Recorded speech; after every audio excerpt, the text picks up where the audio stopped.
Hello everyone. आज हम लोग ऑक्सफोर्ड जूनियर इंग्लिश ट्रांसलेशन के एक्सरसाइज 96 को बनाएंगे। 96 वाला जो एक्सरसाइज है ये प्रेजेंट परफेक्ट कंटिन्यूअस में है। 95 वाले एक्सरसाइज को भी हमने प्रेजेंट परफेक्ट कंटिन्यूअस के ही रूल से बनाया, लेकिन वहाँ टाइम मेंशन नहीं था। आज के सेंटेंसेस में आपको टाइम दिया गया है, तो आपको जरूरत के अनुसार सिंस या फॉर का यूज करना होगा। कौन से टाइम के साथ सिंस लगाते हैं, कौन से टाइम के साथ फॉर लगाते हैं, पहले इस बात को समझ लें।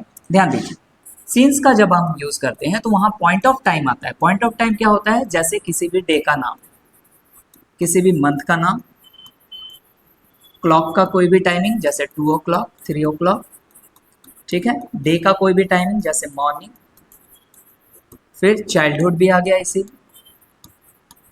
तो ऐसे जो टाइमिंग आते हैं जो कि एग्जैक्ट पॉइंट पे हमें ले जाते हैं, एक सर्टेन टाइम बताते हैं, उसके लिए हम लोग सीन्स का यूज करते हैं। लेकिन फॉर का यूज हम लोग करते हैं अनसर्टेन टाइमिंग के लिए, ऐसे टाइम जो हमें एक ड्यूरेशन देते हैं। जैसे 1 घंटे की बात करें तो फॉर ए या एन, उसके बाद आप लिख सकते हैं आवर, आप लिख सकते हैं वीक, फिर डे, मंथ, ईयर, एटसेट्रा। इसी तरीके से अगर आप एक से ज़्यादा कर दें, मतलब 2, 3 और भी ज़्यादा बढ़ा दें, तो इसके अनुसार आप लिखेंगे hours, weeks, days, months, years, etcetera. ठीक है। तो अनसर्टेन टाइमिंग के साथ हम लोग फॉर का यूज करेंगे और सर्टेन टाइमिंग के साथ हम लोग सिंस का यूज करेंगे। इस बात को ध्यान रखते हुए एक्सरसाइज 96 को आसानी से बनाया जा सकता है। तो चलिए शुरुआत करते हैं। रूल लिख दूं यहाँ पे। सब्जेक्ट देना है आपको, हैज या हैव का यूज करना है, फिर साथ में बिन का यूज करना है और वर्ब फोर यानी आईएनजी वाली फॉर्म, फिर सब्जेक्ट, जरूरत के अनुसार सिंस या फॉर, फिर जो टाइमिंग होगा उसको मेंशन कर दें। ठीक है। तो चलिए शुरुआत करते हैं। मैं 10 बजे से पढ़ रहा हूँ। आई हैव बिन रीडिंग और स्टडिंग सिंस 10 o'clock। मैं 4 घंटों से पढ़ रहा हूँ। I have been reading for 4 hours। हम लोग सन 2020 से काम कर रहे हैं। We have been working since, 2020 के साथ क्या लगेगा? सिंस, कोई भी ईयर का टाइमिंग आ जाए। ठीक है। हम लोग 2020 से कोशिश कर रहे हैं। वी हैव बिन, सॉरी, हम लोग 2 वर्षों से कोशिश कर रहे हैं। We have been trying for 2 years। तुम सोमवार से अंग्रेजी सीख रहे हो।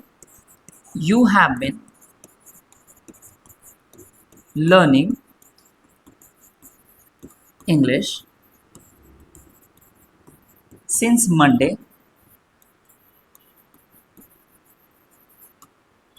आप सुबह से गा रहे हैं। You have been singing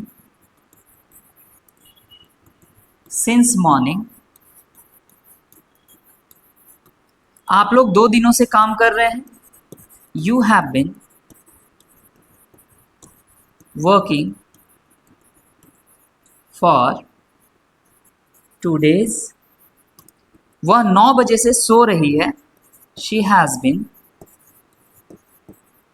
sleeping since 9 o'clock। वह 3 घंटों से सो रहा है। He has been sleeping for 3 hours। ठीक है। आगे के सेंटेंसेस को देख लेते हैं। सेंटेंस नंबर 10 से देखना है। चलो सामने ले आते हैं इनको। 2 दिनों से वर्षा हो रही है। बारिश वाला एग्जाम्पल जब भी आए तो सब्जेक्ट के रूप में आप इट का यूज करेंगे। ठीक है। तो क्या बनेगा? It has been raining for 2 days। मैं सुबह से व्यायाम कर रहा हूं।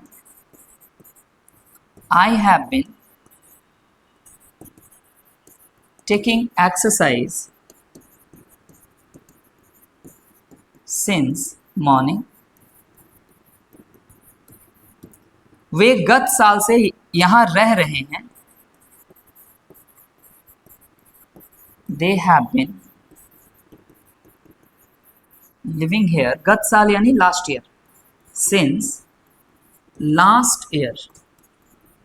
ठीक है, लास्ट वाला जो टाइमिंग है, लास्ट ईयर, लास्ट मंथ, ये एक पॉइंट ऑफ टाइम को बताता है, इसलिए हम लोग इसके साथ क्या लगाते हैं, सिंस लगाते हैं।